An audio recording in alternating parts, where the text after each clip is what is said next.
Hey everyone, welcome back to the channel. Today I want to talk about a game that really took me by surprise, Vaultbreakers. I've been spending a lot of time with it during the playtest, and I've got to say, it's been a genuinely fun and refreshing experience. In this video, I'll be breaking down what I loved and a few areas I think could use improvement, and why I'm actually really looking forward to what the full release has in store. So let's dive in. First off, let's talk about the look and feel of the game. Vaultbreakers instantly made a strong impression on me. The top-down perspective combined with the detailed character animations, environmental effects, and the way the spells and attacks light up the battlefield, it all gave me serious Warcraft 3 vibes, but not in a dated or retro way. It felt modern, polished, and nostalgic all at once. That blend of old school camera angles with new gen particle effects and crisp UI design really helped the game stand out. The environments themselves feel handcrafted and immersive, from twisted forests and abandoned temples to eerie ruins and chaotic battlegrounds. There's a great sense of scale, and each zone feels purposeful, not just filler. As for the characters, there's a good selection available already, and I made sure to try out all of them to get a feel for the range. Pretty quickly though, I found my go-to picks, Bjornir and Thora. Bjornir is a powerhouse. He plays like a walking wall, dishing out heavy, satisfying hits with a real sense of weight. Every swing feels deliberate and punishing. On the other hand, Thora brings this chaotic, faster-paced energy. Her abilities are a blast to use, and her toolkit feels perfect for players who love chasing down enemies and constantly applying pressure. Both of them stood out because they felt well tuned, not just strong, but fun. Their kits flow well in both PvE and PvP, and they made combat feel responsive and impactful. That said, one issue I noticed early on is the mobility imbalance between characters. Some heroes have dashes, blinks, or quick repositioning tools that makes them feel super fluid and agile. Others, like Thora, only have a temporary movement speed buff and no real gap closer. And that becomes a problem, especially when facing off against ranged opponents. If you're playing a melee focused hero with no dash or pull, you'll often find yourself chasing enemies who can kite you with ease. It throws off the pacing, and at times it just feels frustrating when you're doing everything right but you still can't get in range.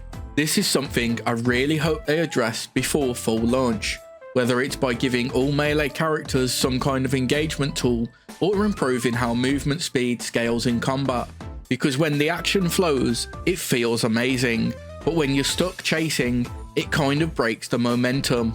Now here's where Vaultbreakers really won me over, the way it blends PvE progression with unpredictable PvP encounters.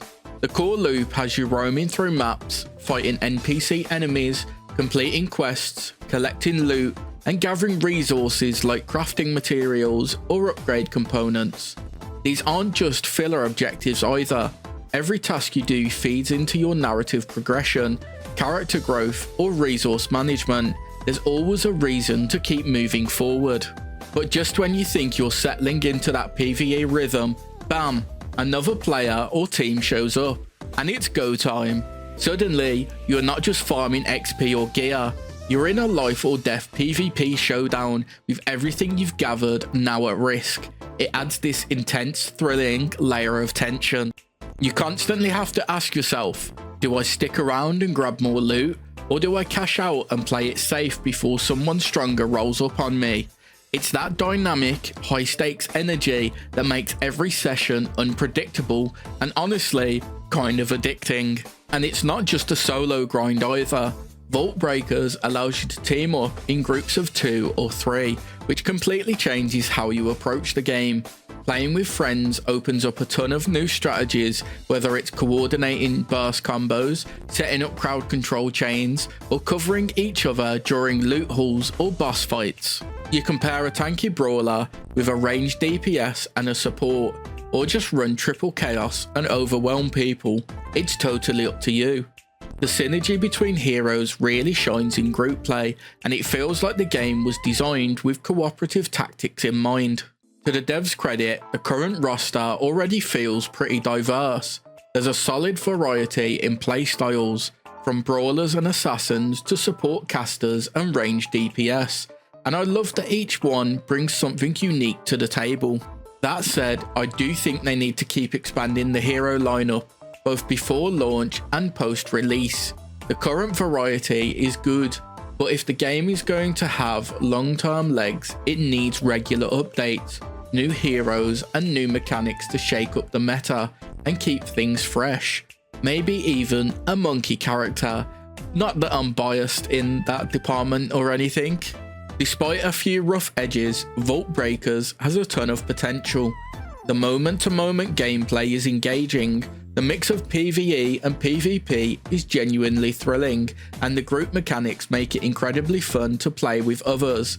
If the devs address the mobility issues, expand the roster, and keep tuning the balance, this could be one of those games that really sticks. So yeah, that's my take on Vaultbreakers so far.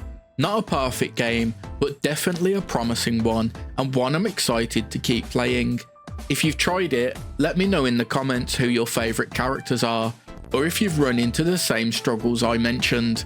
If you enjoyed the video, don't forget to hit that like button, subscribe for more breakdowns and gameplay impressions, and I'll catch you in the next one.